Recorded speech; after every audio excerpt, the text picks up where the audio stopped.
ऐ मेरे बंदो, जब इंसान की जान हलक तक पहुंच जाती है, जब इंसान की जान निकलने का टाइम आ जाता है, वह अंतुम ही नहीं तंजुरून, और तुम अपनी आंखों से देख रहे हो तुम्हारा बाप मर रहा है, तुम्हारी माँ मर रही है, तुम्हारा भाई मर रहा है, तुम्हारा रिश्तेदार मर रहा है, तुम मरते हुए अपनी आंखों से देख रहे हो। कभी अगर आपने ये मंजर देखा होगा, कोई आपका रिश्तेदार मर रहा हो और मौत के टाइम आप उसके पास हो। मैंने अपनी माँ को देखा था अपनी आंखों से मरते। मेरे नाना का इंतकाल हुआ था, उस वक्त मैं अपने नाना के पास था। बड़ा भयानक होता है वो मंजर जब हम किसी को मरता हुआ देखते हैं। पल भर में एक इंसान हमारे बीच में था और पल भर में वो इंसान हमसे जुदा हो गया। अभी तक हम ये बोलते हमारा बाप है, हमारे नाना हैं, हमारी माँ है, हमारा भाई है, और पल भर में ये होता है कि हमारा भाई था, है से था होने में चंद सेकंड लगते हैं मेरे साथ। अभी तक ये था कि अब्बा को उठाओ, अब्बा को दबा दो, अब्बा को पानी पिलाओ, अब्बा को खाना खिलाओ, और चंद सेकंड के बाद ये होता है कि लाश को इधर कर दो, जनाजे को इधर कर दो, लाश को कफन पहना दो, लाश को पोस्टमार्टम के लिए भेज दो। अभी चंद सेकंड पहले इंसान था, अब वो लाश। कितनी कड़वी सच्चाई है मेरे प्यारे, और ये सच्चाई हम अपनी आंखों से देखते हैं, हर इंसान देखता है, मगर हमें कोई इबरत हासिल नहीं होती, हमें कोई नसीहत हासिल नहीं होती। कुरान कह रहा है फलौला इज़ा बलगतिल हुल्कुम व अंतुम हिनइज़िन तंजुरून। ऐ मेरे बंदो, जब किसी की जान निकलने का टाइम आता है और तुम अपनी आंखों से देख रहे हो कि वो मर रहा है, व नहनु अक़रबु इलैहि मिनकुम वलाकिन ला तुबसिरून। और ऐ लोगों, तुम मरने वाले की चारपाई के करीब में बैठे हो, तुम्हें ऐसा लग रहा है कि उससे सबसे ज्यादा करीब में तुम बैठे हो, जबकि तुमसे ज्यादा करीब अल्लाह है। अल्लाह तबारक व तआला तुमसे ज्यादा करीब है। मरने वाले की सांस कितनी चल रही है अल्लाह को मालूम है, उसकी हार्ट बीट कितनी चल रही है तुम्हें कंप्यूटर पे देखना पड़ रहा है, अल्लाह को सब मालूम है, वो तुमसे ज्यादा करीब है मरने वाले। फलौला इन कुंतुम गैर मदीनीन तरजिऊनहा इन कुंतुम सादिकीन। अगर तुम्हें ऐसा लगता है कि मरने वाला तुम्हारा बहुत खास था, बाप था, माँ थी, भाई था, कोई भी था, और तुम्हें ऐसा लगता है कि तुम्हारे ऊपर कोई शक्ति नहीं है, कोई ताकत नहीं है, कोई पावर नहीं है, तो जरा तुम मरने वाले को मौत से बचा करके दिखा। है तुम्हारे पास ताकत, है ये क्षमता, है ये पावर कि तुम मरने वाले को मौत से बचा सको? नहीं बचा सकते। ऐ दुनिया के बड़े बड़े डॉक्टरों, तुम्हारी मेडिकल साइंस फेल है। ऐ दुनिया की इंजीनियरों, तुम्हारी इंजीनियरिंग फेल है। ऐ दुनिया के बड़े बड़े साइंसदानों, तुम्हारी साइंस ने घुटने टेक दिए। मौत का किसी के पास कोई इलाज नहीं है, मौत का इलाज नहीं है। और ये मौत अल्लाह ने बनाई इसीलिए ताकि हमें पता चले कि हम परमानेंट यहां रहने के लिए। बच्चा स्कूल में एग्जाम दे रहा है, उसको टाइम दिया कि 2 घंटे के अंदर तुझको एग्जाम पूरा करना है। बच्चा लिख रहा है। जैसे ही 2 घंटा पूरा होने वाला है, टन से घंटी बजी, और जैसे ही घंटी बजी, एग्जामिनर आए, चल भाई चल कॉपी जमा कर। आप लाख बोल दे मास्टर साहब, सर मैडम मेरा क्वेश्चन बाकी है, मुझे सवाल और करना है, मैडम कॉपी छीन लेगी, टीचर कॉपी छीन लेगा, क्योंकि तेरा टाइम पूरा हो चुका है। दुनिया में तो हमें मालूम है कि हमें एग्जाम में 2 घंटा मिला है, जिंदगी के एग्जाम में हमें कितना टाइम मिला है हम नहीं जानते। मेरे साथ मैं अभी आ रहा था कार से, रास्ते में चंद नौजवान बाइक पर जा रहे थे और उनके अपोजिट साइड में कुछ लड़कियां जा रही थी नकाब में। तो वो नौजवान लड़के जो बाइक से, मुझे लग रहा है एक बाइक पे 4-5 लड़के बैठे थे, तो धड़ाम से बाइक उनकी गिर गई जमीन पे। तो हमारे ड्राइवर साहब ने हंसते हुए कहा कि मौलाना साहब पता है ये बाइक से क्यों गिरे हैं? मैंने कहा क्यों गिरे हैं? कहा उनकी नजर लड़कियों के ऊपर। ये आज हो रहा है, एक्सीडेंट हो रहे हैं। इंसान गलत काम करने की वजह से, गलत चीजों को देखने की वजह से एक्सीडेंट भी कर जाता है।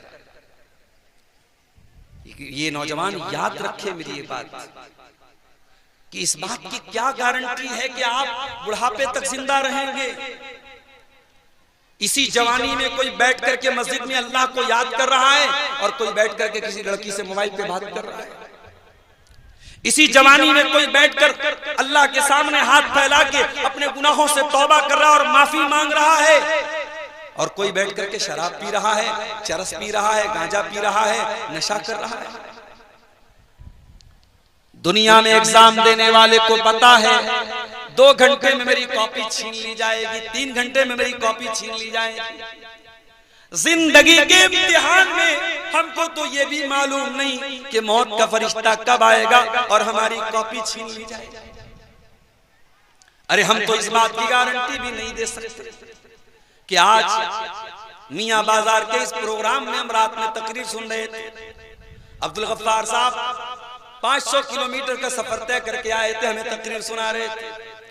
सुबह तकरीर सुनने के बाद हम घर में जाएंगे, सही सलामत अपने घर में पहुंच पाएंगे, हम तो इस बात की गारंटी भी नहीं दे सकते।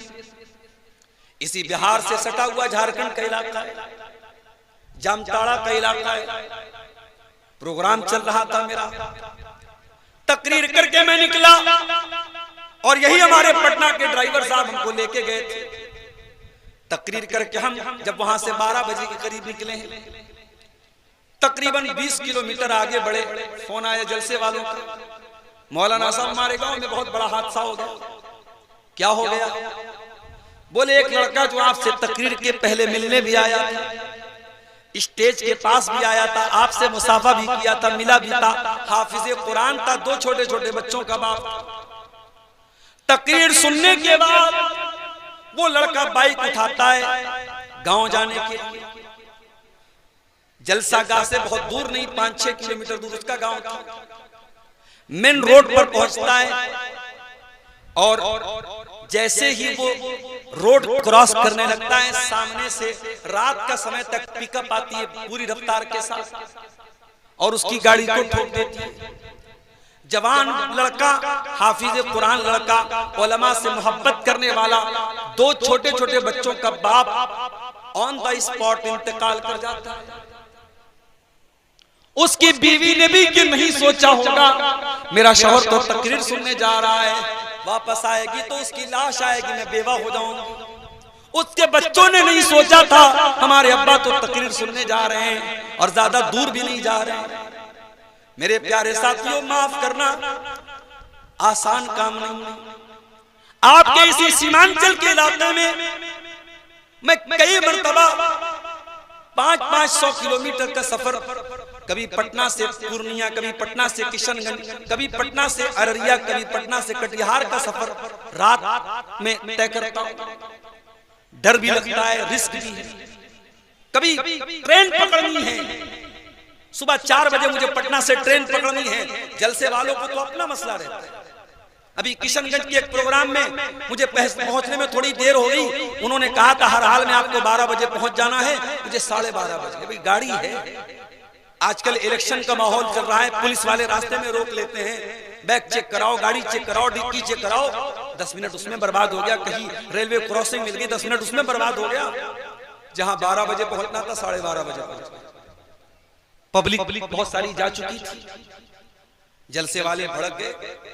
जब तक मुझे बुला रहे थे शेख साहब, हजरत जी, मौलाना साहब, अब तो मैं बहुत बड़ा विलेन बन गया साहब, मैं तो बहुत बड़ा जो है उनके लिए गद्दार बन गया। मैं आपकी वजह से हमारा जलसा फ्लॉप हो गया और हमारी पब्लिक चली गई, हमारा चंदा कम हुआ, ये है और वो है। तकरीर के बाद बिठा के कहने लगे मौलाना आपको हरजाना देना पड़ेगा। शर्म नहीं आती?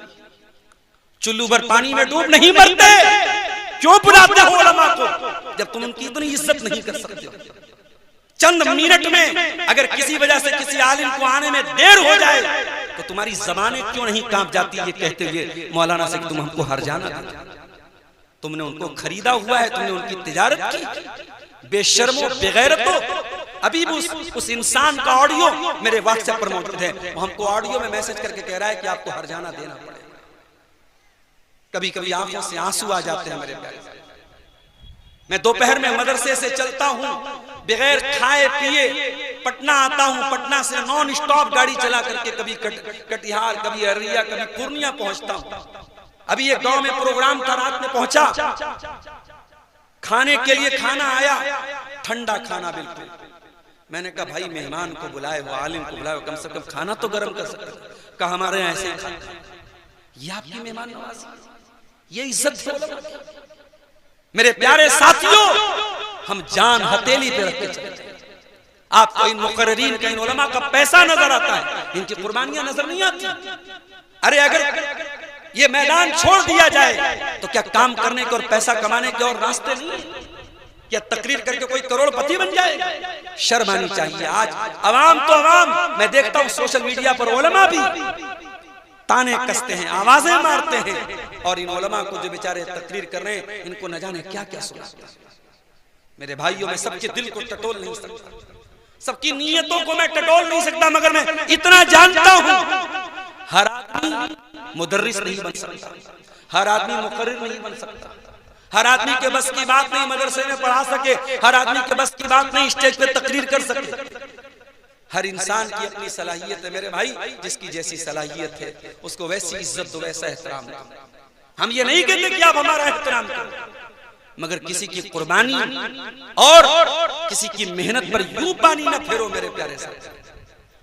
जिंदगी और मौत का कोई ठिकाना नहीं। मेरे कितने दोस्त हैं, इसी तकरीर के मैदान में सफर करते करते कोई एक्सीडेंट हुआ, इंतकाल कर गया। मैं कई बार तकरीर में बयान कर चुका हूं। मुंबई का हमारा एक साथी था, मुंबई की एक मस्जिद का इमाम पूना में तकरीर करने गया और सुबह फजर की नमाज पढ़ाना था। जल्दीबाजी में उसने पूना से एक जो वहां गाड़ी चलती है शेयरिंग पर, उस गाड़ी में सवार हुआ और पूना से मुंबई के रास्ते में इतना खतरनाक एक्सीडेंट हुआ कि लाश के परखच्चे उड़ गए। सर कहीं है, जिस्म कहीं है, बॉडी कहीं है, लाश पहचानने में नहीं आ रही। हम तो नहीं जानते मेरे भाई कब कौन सी ट्रक आए और हमारी कार से टक्कर हो जाए और हम खत्म हो जाएं। हम तो जान हथेली पे रख के चलते हैं, और हम इसलिए चलते हैं कि आप हमें ताने मारे, हमारे बारे में ये कहे कि साहब ये मौलाना, ये तकरीर करने वाले उलमा, ये तो आलिम के नाम पे कलंक हैं। और एक साहब ने यहां तक लिखा कि इनको भाड़े पे बुलाया जाता है, और जब भाड़े पे बुलाया जाता है तो जब टाइम दिया जाए तब आपको तकरीर करनी पड़ेगी, आप अपनी मर्जी के मालिक नहीं। तो आपको ये भी डिक्लेयर कर देना चाहिए कि नहीं साहब, हम तो उलमा को खरीद के लाए, ये हमारे गुलाम हैं, और गुलाम के जब गले में गुलामी का पट्टा डाल दिया जाए तो उसको जहां चाहे वहां लेके जा सकते हैं। अल्लाह ताला हम सब पर रहम करे मेरे प्यारे साथ। जिंदगी का कोई भरोसा नहीं है मेरे साथ। अल्लाह के नबी ने हजरत अब्दुल्लाह इब्न उमर से कहा था, क्या कहा था? कुन फी दुनिया कअन्नका गरीब। ऐ अब्दुल्ला, तुम दुनिया में उस तरीके से रहना जैसे परदेसी रहता है। बिहार का एक आदमी दिल्ली रह रहा है, आपके पूर्णिया का एक आदमी सऊदी अरब में काम कर रहा है। वहां पे वो बहुत आराम से रहता है, बहुत सुकून से रहता है, 24 घंटे एसी में रहता है, मगर उसको अपना मियाँ बाजार याद आता है, उसको अपना कस्बा का इलाका याद आता है, उसको अपना पूर्णिया याद आता है, उसको अपना वतन याद आता है। अल्लाह के नबी फरमा रहे हैं, कुन फी दुनिया कअन्नका गरीब। ऐसे जिंदगी गुजारो जैसे परदेसी जिंदगी गुजारता है। परदेसी परदेश में रहता है, मगर उसका दिल और उसका दिमाग अपने वतन में लगा रहता है।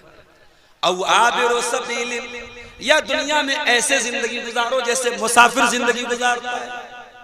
मैं कभी कभी बनारस से चलता हूँ, अपने बैग में तकरीर करना है, एक कुर्ता रख लिया, पायजामा रख लिया, सदरी रख ली, टोपी रख ली, चश्मा रख लिया, जरूरत की चीजें रख ली, बस। कभी कभी ऐसा होता है, हमारी अहलिया कहती है बिस्किट रख लीजिए, फला चीज रख लीजिए। मैं कहता हूँ नहीं, मैं चाहता हूँ कि मेरा बैग हल्का से हल्का रहे। बिस्किट मैं रास्ते में खरीद लूंगा, कोई सामान है रास्ते से खरीद लूंगा। हम सफर में जाते हैं तो अपने बैग को हल्का रखते हैं, जरूरत भर की चीजें रखते हैं। अल्लाह के नबी ने कितनी प्यारी बात की, फरमाया कुन फिद दुनिया कान्नका गरीबुन औ आबिरु सबील। ऐ मेरे सहाबी, तू दुनिया से दिल न लगाना, दुनिया को सब कुछ न समझ लेना, दुनिया में ऐसे रहना जैसे परदेसी रहता है या मुसाफिर रहता है। अपने दुनिया के बैग में उतना ही सामान रखना जितनी तुझको जरूरत है। दुनिया से जरूरत से ज्यादा दिल मत लगाना, दुनिया को जरूरत से ज्यादा अहमियत मत देना। एक मर्तबा अल्लाह के प्यारे नबी रास्ते से जा रहे थे, एक बकरी का बच्चा मरा हुआ पड़ा था।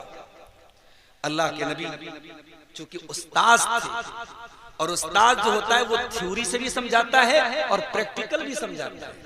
उस्ताद क्लास में ब्लैक बोर्ड पे लिख के भी समझाता है और प्रैक्टिकल करके भी समझाता है। तो अल्लाह के रसूल सल्लल्लाहु अलैहि वसल्लम ने उस बकरी के बच्चे का कान काटा और कहा कि ऐ मेरे सहाबा, ये मरा हुआ बकरी का बच्चा कौन खरीदेगा एक दिरहम में? सहाबा ने कहा अल्लाह के नबी, मरा हुआ बकरी का बच्चा मुर्दार हो चुका है, बेकार हो चुका है, कौन खरीदेगा? कोई नहीं खरीदेगा। कहा फ्री में देगा तब नहीं खरीदेंगे इसको। आपने फरमाया लद्दुनिया अहबर अलल्लाहि मिन ज़ालिक। ऐ मेरे सहाबा, अल्लाह की नजर में दुनिया की हैसियत इस मरे हुए बकरी के बच्चे से ज्यादा नहीं है। ये बकरी का मरा हुआ बच्चा ये तुम्हारी नजर में जितना हकीर है, जितना मामूली है, इससे भी ज्यादा हकीर अल्लाह की नजर में दुनिया है। वही दुनिया जिसे कमाने के लिए, जिसे पाने के लिए हम सुबह से शाम तक लगे रहते हैं। ना आखिरत की कोई तैयारी है, ना आखिरत की कोई फिक्र है, ना वहां के लिए कोई इन्वेस्टमेंट है। दुनिया में तो बड़े इन्वेस्टमेंट कर रहे हो साहब। हम लोग टीचर है, मदरसे में पढ़ाते लोग कहते मौलवी साहब जमीन खरीदी कि नहीं, आपने मकान खरीदा कि नहीं, बच्चों के लिए मकान बनाया कि नहीं बनाया। बेटी पैदा हुई हमारे पास, मदरसे में एक आदमी आया LIC वाला, मौलाना साहब आपको बेटी पैदा हुई, मुबारक हो माशाअल्लाह, बेटी के नाम का बीमा ले लीजिए, इंश्योरेंस करा लीजिए। हम तो दुनिया में साहब बड़ा सोचते हैं, बेटी के लिए सोचते हैं, बेटों के लिए सोचते हैं, जमीन खरीदते हैं, जायदाद खरीदते हैं। आखिरत के लिए कौन सोचेगा मेरे प्यारे साथी? जुमा की नमाज आपने कल पढ़ी है, जुमा की नमाज में इमाम साहब ने सूरह आला की तिलावत की होगी और ये आयत भी आपके कानों से टकराई होगी। बल तुसिरूनल हयातद दुनिया, बल तुसिरूनल हयातद दुनिया वल आखिरतु खैरुन व अबका।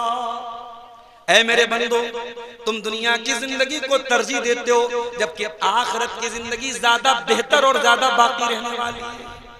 दुनिया का क्या है मेरे भाई? दुनिया का कुछ नहीं, सब ठाट पड़ा रह जाएगा, जब लाद चलेगा बन जाएगा।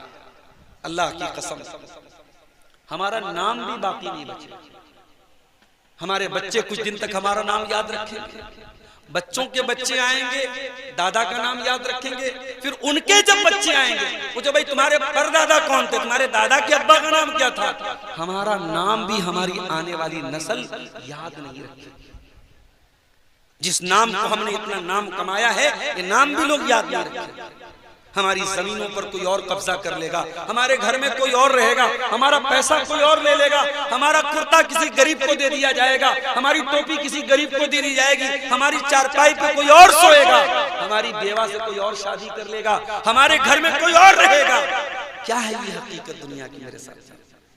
इसीलिए कुरान में अल्लाह कहता है वमल हयातुद दुनिया वमल हयातुद दुनिया इल्ला मताउल गुरूर।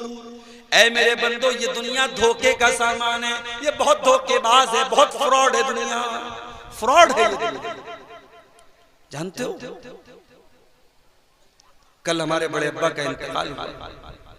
मैं तो मौत के टाइम नहीं था, मैं कल जुमा के टाइम पहुंचा बनारस में। तो जनाजे के पहले जब लाश रखी गई तो मैंने देखा कि मुंह खुला हुआ है, मुंह जो है पूरा खुला हुआ है। तो मैंने बड़े अब्बा के बच्चों से पूछा कि जब इंसान का इंतकाल होता है और मुंह खुला रहता है तो फौरन उसको पट्टी बांधा जाता है ताकि मुंह बंद हो जाए, तो आप लोगों ने नहीं बांधा था? तो उन्होंने कहा कि हम लोग बांधे थे लेकिन फिर खुल गया। अल्लाह, यानी इंसान जिस पोजीशन में मरा है, मरने के बाद पोजीशन भी चेंज नहीं हो पाती। अगर मुंह खुला है तो खुला है, आंखें खुली हैं तो खुली है। अगर हाथ में कोई चीज पकड़ के मरा है तो उसी तरीके से पकड़े, बड़ी मुश्किल से निकालना पड़ता है। कभी किसी मुर्दे को आपने गुस्ल देते हुए देखा है? मुर्दे का कुर्ता कैसे उतारते हैं? उतार तो नहीं सकते ना, उसको कैंची से काटते हैं। अल्लाह। दुनिया में इंसान कपड़ा चेंज करता है, कमरा बंद करके करता है, और आज लोग नहला रहे हैं और कैंची से उसका कुर्ता उतार रहे हैं। नहला रहे हैं। दुनिया में लक्स से नहाता था, लाइफ बॉय से नहाता था, सिंथॉल से नहाता था, उसका फेवरेट साबुन था। और अब तो साबुन का भी दौर चला गया, अब वो बॉडी वॉश आ रहा है, बॉडी वॉश से लोग नहा रहे हैं। दुनिया में बॉडी वॉश से नहाता था, साबुन से नहाता था, शैम्पू से सर धोता था, फेस वॉश से चेहरा धोता था, दाढ़ी के लिए वो अलग क्या बोलते उसको, बियर्ड लोशन लगाता था। क्या क्या हमारे नौजवान बेचारे जो शौकीन किस्म के, सब जानते होंगे कितनी तरीके के लोशन आते हैं। धूप में निकलता तो सन क्रीम लगाता था, जाड़ा आता तो विंटर क्रीम लगाता था, गर्म पानी से नहाता था। आज मर गया, कोई पूछने वाला नहीं कि भाई ये मर गया है, जाड़े का मौसम है, चलो इसको गर्म पानी से नहला दो, गीजर के पानी से नहला, कोई पूछने वाला नहीं, कोई नहीं पूछने वाला है। अरे ये तो लक्स से नहाता था, लक्स लाओ, सिंथॉल लाओ, लाइफ बॉय लाओ, बॉडी वॉश लाओ, फेस वॉश लाओ, नहीं, बस नहला दिया जाता है। दुनिया में कपड़ा पहनता था, ब्रांडेड कपड़ा पहनता था।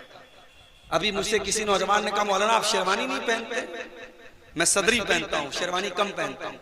शेरवानी में झंझट थोड़ा ज्यादा है, लेकिन शेरवानी अच्छी लगती है, खूबसूरत लगती है। दुनिया में इंसान कितने महंगे महंगे कपड़े खरीदता है, कितने महंगे। बनारस में साड़ी बनती है, बॉलीवुड की एक बहुत बड़ी हीरोइन की शादी हुई तो बनारस से उसका लहंगा गया था, उसमें सोने की जरी का काम हुआ था, 1 लाख या 1.5 लाख का लहंगा था। इतना महंगा कपड़ा पहना जाता है। मरने के बाद कौन लहंगा पहनता है मेरे भाई? मरने के बाद कौन साड़ी पहनता है? मरने के बाद कौन शेरवानी पहनता है? 3 कॉटन की सफेद चादरों में कफनाया जाता है। दुनिया में ब्रांडेड करने वालों, हमारी औकात यही है, मरोगे तो 3 कॉटन की चादरों में कफनाया जाता है। दुनिया में स्कॉर्पियो लेके घुमा करता था, बोलेरो लेके घुमा करता था, फॉर्च्यूनर लेके घुमा करता था, ऑडी लेके घुमा करता था। दुनिया में तेरी गाड़ी की रफ्तार का कोई मुकाबला नहीं था। मगर इंसान तू कितना बेबस हो चुका है। आज 4 लोगों के कंधे पर तेरा जनाजा जा रहा है, 4 लोग अपने कंधे पे सवार करके तुझको कब्रिस्तान लेके जा रहे हैं। जनाजे की नमाज हो रही है, इमाम साहब जनाजा पढ़ा रहे हैं, और हाय हाय तू इतना बदनसीब था, तेरे बच्चों ने पूर्णिया के सबसे महंगे स्कूल में पढ़ाई की थी, तेरी बेटियों ने सबसे महंगे स्कूल में पढ़ाई की थी, मगर तेरा एक बेटा भी इस लायक नहीं, एक बेटी भी इस लायक नहीं कि तेरी जनाजे की नमाज पढ़ सके। तुझे 5 बेटे हैं, 4 बेटे हैं, तेरे एक बेटा भी इस लायक नहीं है कि तेरी जनाजे की नमाज पढ़ सके। तू इतना बेबस है, तू इतना कमजोर है। ऐ इंसान तू गौर कर, तू कितना बेबस और कमजोर है। तेरा जनाजा हो रहा है, तेरा अपना बेटा जनाजा की नमाज की दुआ तक उसको नहीं आती। जनाजा हो गया, कब्र में उतारा गया, कब्र में लेटा दिया गया, तख्ता लगा दिया गया, मिट्टी डाल दी गई, रिश्तेदार आ रहे हैं मिट्टी दे रहे हैं, बच्चे आ रहे हैं मिट्टी दे रहे हैं, सब लोगों ने मिट्टी दी और मिट्टी दे के हाथ छाड़ के चले गए। लहद तक आपकी ताजीम कर दी, अब आगे आपके आमाल जाने। बस यहाँ तक आपका एहतराम कर दिया, आपका सम्मान कर दिया, आपकी इज्जत कर दी। अब्बा जान अब इसके आगे हम आपके काम आने वाले हैं। अब कब्र में आपको अंधेरा मिलेगा कि रोशनी मिलेगी? कब्र में मुनकर नकीर के सवालों का आप सही जवाब देंगे कि फेल हो जाएंगे? आपको सांप बिच्छू काटेंगे या जन्नत की खिड़की खुलेगी? अब ये तय करेगा आपका अमल, ये तय करेगा आपका ईमान। न वहां औलाद काम आएगी, न बीवी काम आएगी, न बच्चे काम आएंगे। वमल हयात दुनिया इल्ला मताउल गुरूर। ऐ मेरे बंदो, ये दुनिया धोखे का सामान। मेरे अजीजों, मेरे साथियों, कभी जब अपने किसी रिश्तेदार का जनाजा उठाओ तो सोचो कल हमारा भी जनाजा उठेगा। किसी के इंतकाल की खबर सुनो तो सोचो कल हमारा भी इंतकाल होगा और हमारे गांव की मस्जिद पे ऐलान होगा फला साहब का इंतकाल हो गया, दोपहर में 2 बजे मिट्टी पड़ेगी, आपके भी इंतकाल का ऐलान किया जाएगा। उस दिन के आने के पहले तैयारी कर लो मेरे प्यारे साथी। इक़्तरब लिन्नास हिसाबुहुम वहुम फी गफलतिन मुरिदून। ऐ लोगों, तुम्हारे हिसाब का टाइम करीब आ चुका है, तुम्हारे इम्तिहान का टाइम करीब आ चुका है, लेकिन तुम गफलत में पड़े हुए हो, तुम गाफिल पड़े हुए हो। तुमको जर्रा बराबर परवाह नहीं कि इम्तिहान में मेरा क्या होगा, मैं पास हो जाऊंगा या फेल हो जाऊंगा। तुमको अपने इम्तिहान की कोई चिंता नहीं है, कोई फिक्र नहीं। मेरे अजीजों, उस जिंदगी की फिक्र करो। अल्लाह की कसम, हमारे प्यारे नबी सल्लल्लाहु अलैहि वसल्लम ने उस जिंदगी की फिक्र की, आपके सहाबा ने उस जिंदगी की फिक्र की। अल्लाह के प्यारे नबी का इंतकाल होता है, सोमवार के दिन आपका इंतकाल हुआ और इतवार के दिन आपके घर में जो चिराग जलाया गया, उस चिराग की का जो तेल था वो पड़ोसी से उधार लिया गया, पड़ोसी से उधार लेके तेल जलाया गया। आपका इंतकाल हुआ तो आपकी जो ज़रा थी वो एक यहूदी के यहाँ गिरवी रखी गई थी और बदले में 30 सा जौ लिया गया था। 30 सा जौ के बदले आपकी ज़रा गिरवी रखी गई थी। आपका इंतकाल हुआ, आपने अपने बच्चों के लिए न सोना छोड़ा, न चांदी छोड़ी, न दुनिया की जायदाद छोड़ी। हाँ, आपने छोड़ा तो कुरान छोड़ा, आपने छोड़ा तो सुन्नत छोड़ा, आपने छोड़ा तो शरीयत को छोड़ा। आपने मैसेज दिया, ऐ दुनिया वालों, अपनी औलाद के लिए कुछ बनाओ या ना बनाओ, आखिरत बना लो। अपनी औलाद को कुछ दो या ना दो, ईमान दे दो, तौहीद दे दो, अकीदा दे दो, सही चीज दे दो। नबी का इंतकाल हो गया। नबी के इंतकाल के बाद हजरत अबू बकर सिद्दीक को खलीफा बनाया गया। हजरत अबू बकर 2.5 साल के बाद इंतकाल हो जाता है उनका। इंतकाल के पहले हजरत अबू बकर सिद्दीक बीमार पड़ जाते हैं। आपकी बेटी हजरत आयशा से मिलने के लिए आती है, बेटी बाप से मिलने के लिए आई है। ओ लोगों, तुमने तो बेटियों को पराया बना दिया। तुम तो कहते हो बेटी पराया माल होती है, तुम तो शादी करने के बाद अपनी बेटियों से कोई नाता नहीं रखते, कोई ताल्लुक नहीं रखते। मगर अल्लाह की कसम, मेरे नबी ने ये तालीम नहीं दी। बेटी न शादी के पहले पराई होती है, न शादी के बाद पराई होती है। बेटी हमेशा अपनी होती है। और आज भी गवाह है दुनिया कि जब बाप बीमार होता है, बेटा बाद में हाल चाल लेने आता है, बेटी पहले हाल चाल लेती है। बेटा उसी घर में है, बाप की परवाह नहीं है, माँ की परवाह नहीं है। बेटी अपने ससुराल में है, लेकिन फोन करके पूछती है, अम्मा तुम कैसी हो, अब्बा तुम कैसे हो। अब्बा की और अम्मा की हाल चाल बेटी अपने ससुराल से लेती है। मेरे साथ बेटियों को पराया न समझो मेरे भाई, बेटियों को हमेशा अपना समझो। हजरत आयशा अपने बाप को देखने के लिए आई। बाप बीमार है और मौत की कगार पे है, मरने वाला है, और बेटी अपने बाप से मिलने के लिए आई। हजरत अबू बकर ने पूछा, ऐ मेरी बेटी आज कौन सा दिन है? हजरत आयशा ने फरमाया, अब्बा जान आज सोमवार का दिन है। कहाँ है मेरी बेटी? ये बता कि क्या अल्लाह के रसूल का इंतकाल भी सोमवार के दिन हुआ था? कहा कि हाँ अब्बा जान, अल्लाह के नबी का इंतकाल भी सोमवार के दिन हुआ था। कहा कि अल्लाह, काश मेरा भी इंतकाल आज ही के दिन हो जाए, मैं अपने दोस्त के पास आज ही के दिन चला जाऊं। फिर पूछा कि ऐ मेरी बेटी, ये बता जब अल्लाह के नबी का इंतकाल हुआ था तो कफन में कितने कपड़े दिए गए थे? हजरत आयशा से पूछ रहे हैं। कौन पूछ रहे हैं? उनके बाप पूछ रहे हैं। बाप अपनी बेटी से मसला पूछ रहा है। ओ मियां बाजार वालों, ओ पूर्णिया वालों, ओ कस्बा वालों, हजरत अबू बकर मैसेज दे रहे हैं, संदेश दे रहे हैं, अपनी बेटियों को इस काबिल बनाओ, अपनी बेटियों को ऐसी तालीम दिलाओ कि जब आपको कोई मसला पूछना पड़े तो आपकी बिटिया आपको जवाब। अपनी बेटियों को इस लायक बनाओ। और आज भी अल्लाह की कसम, जब लड़कियां पढ़ाई में आगे निकलती हैं इंटरनेट पर आप देख लीजिए, इतनी अच्छी कुरान की तिलावत कुछ औरतें करती हैं, कुछ लड़कियां करती हैं, बड़े बड़े मर्द हजरात नहीं कर सकते।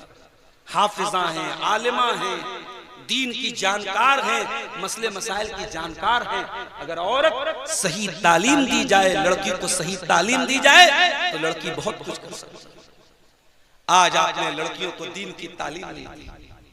आपकी मस्जिद है, गांव की जुमा हो रहा है, जरा सीने पर हाथ रख के बताओ कि आपकी जामा मस्जिद में औरतों का इंतजाम है?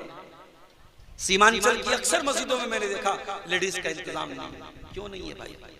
अहले हदीसों का गांव है, शेरशाबादियों का गांव है, क्यों नहीं है? क्या नबी के जमाने में जुमा की नमाज में औरतें नहीं जाती थी मस्जिद? मैं बार बार ये बात कहता हूं कि जलसे में औरतों को बुला लेने से और ये मेला ठेला कर देने से औरतें दीन नहीं सीखेंगी। आप आधा आधा घंटे का जुमा का खुतबा भी अगर उनको पाबंदी से सुनाएंगे, उनको दीन की बहुत मोटी मोटी बातें समझ में आ जाएंगी। हजरत आयशा से उनके बाप पूछ रहे हैं, ऐ मेरी बेटी ये बता कि अल्लाह के रसूल के कफन में कितने कपड़े थे? बेटी जवाब देती है, अब्बा जान फी सलासी फीज़िन सुहूलियतिन, अल्लाह के नबी के कफन में 3 सूती चादरें थी, 3 कॉटन की चादरें थी, सफेद चादर। हजरत अबू बकर ने कहा, ऐ मेरी बेटी एक तो ये कपड़ा है जो बीमारी में पहनते थे, कहा एक कपड़ा ये ले लेना और 2 चादर और ले लेना और 3 चादरों में मुझको कफनाना जैसे नबी को कफनाया था। पता ये चला सहाबा हमारी तरह रस्म और रिवाज की पाबंदी नहीं करते थे, सहाबा सुन्नत की पाबंदी करते थे। अभी एक साहब ने व्हाट्सएप पर सवाल पूछा, मौली साहब खतना की दावत करना कैसा है? बच्चे का खतना कराया, मुसलमानी कराया, उस मौके पर दावत देना कैसा है? मैंने कहा देखो भाई, खतना की दावत हराम तो नहीं है, नाजायज तो नहीं है, बिदअत तो नहीं है। आप किसी भी मौके पे दावत दे सकते हैं, शरीयत आपको मना नहीं करती। मगर आप गौर कीजिए, ये जो हम खतना करते हैं ये इस्लाम का एक हुक्म है। जिस तरीके से अल्लाह के नबी ने दाढ़ी को बढ़ाने का हुक्म दिया, मूंछों को कतरने का हुक्म दिया, बगल के बाल साफ करने का हुक्म दिया, शर्मगाह के बाल साफ करने का हुक्म दिया, नाखून को काटने का हुक्म दिया, उसी तरीके से अल्लाह के नबी ने खतना करने का भी हुक्म दिया है। ये आपकी ऐसी सुन्नत है जिसका ताल्लुक फितरत से है। मैंने कहा खतना का ताल्लुक इस्लाम से है, इस्लाम ने खतना का हुक्म दिया है। और जाहिर है सहाबा भी अपने बच्चों का खतना कराते थे, मगर हमें कोई दलील ऐसी नहीं मिलती कि सहाबा ने अपने बच्चों का खतना किया हो और खतना पर दावत दी। इसलिए ऐसी दावत जो सहाबा के दौर में हो सकती थी मगर सहाबा ने नहीं दिया है, हमें और आपको उससे अवॉइड करना चाहिए, उससे बचना चाहिए। आज हमारे यहाँ जनाजे में, मैं तो कभी कटिहार के किसी जनाजे में या पूर्णिया सीमांचल के किसी जनाजे में शामिल नहीं हुआ, मगर मैं देखता हूँ कि अपने अहले हदीसों में भी जनाजे में बहुत सारी बिदअत आ चुकी है। अभी हमारे बड़े अब्बा का इंतकाल हुआ, अब चारपाई को, मैयत की चारपाई को घर से निकालना है। अब उसमें मसला पैदा हो रहा है कि सर की तरफ से निकाला जाए कि पैर की तरफ। भैया कोई मसला नहीं, सर की तरफ से निकालो चाहे पैर की तरफ से निकालो, कोई मसला नहीं। मसला हमने बना के रखा हुआ। बनारस में कहीं कहीं देखता हूँ जनाजा जब मैयत को दफनाते हैं तो बैर की पत्ती डालते हैं उसके साथ, कोई सबूत नहीं मिलता। कहीं कहीं मैयत को दफन करने के बाद, अहले हदीसों में तो रिवाज नहीं, दूसरी जमात वालों क्या है कि दफन करने के बाद खड़े होकर अजान देते हैं, पूरी अजान देते हैं। मैंने एक भाई से पूछा भाई अजान क्यों देते हैं? कहा कि हदीस में आया है अजान देने से शैतान भाग जाता है। अब ये बेचारा अभी कब्र में गया है, मुनकर नकीर आएंगे, इससे सवाल पूछेंगे तेरा रब कौन है, तेरे नबी कौन है, तेरा दीन क्या है, और शैतान आके बहकाएगा, इसलिए हम अजान दे रहे कि शैतान भाग जाए। मैंने कहा वाह रे वाह, बड़ी दूर की तुझे सूझी है, तुझे समझ में आ गई बात कि अजान देने से शैतान भाग जाएगा। मेरे नबी को क्यों नहीं समझ में आया? मेरे नबी ने क्यों नहीं बताया कि अजान दे दो मैयत को दफन करने के बाद अजान दे दो? तो जनाजे का मसला हो चाहे निकाह का मसला हो, जिंदगी का कोई भी मसला हो, अगर वाकई में अहले हदीस कहते हो अपने आप, मेरा जुमला नोट कर लो, अगर वाकई में अहले हदीस कहते हो तो रस्म और रिवाज के पाबंद मत बनो, सुन्नत के पाबंद बनो, सुन्नत के पाबंद बनो। और अगर वाकई में अहले हदीस हो तो ये जहेज की रस्म छोड़ दो, ये बारात की रस्म छोड़ दो, ये मंगनी की रस्म, मंगनी के नाम पे लंबी चौड़ी दावत करना छोड़ दो, ये हल्दी की रस्म छोड़ दो, ये तिलक की, ये सारी गैर मुस्लिमों की रस्में हैं जो आपके यहाँ।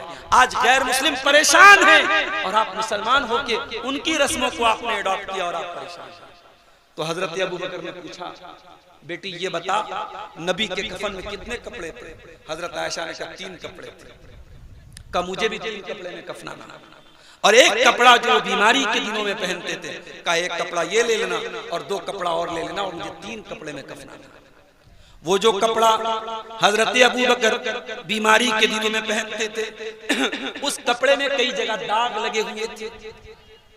हजरत आयशा ने कहा, अब्बा जान हम इतने गए गुजरे तो नहीं है, हम इतने गरीब तो नहीं है कि आपको हम ऐसा पुराना कपड़ा पुराने कपड़े में कफनाएं, ऐसे कपड़े में कफनाएं जिसमें दाग लगा हुआ है। अरे अब्बा जान हम आपको नए कपड़े में कफनाएंगे।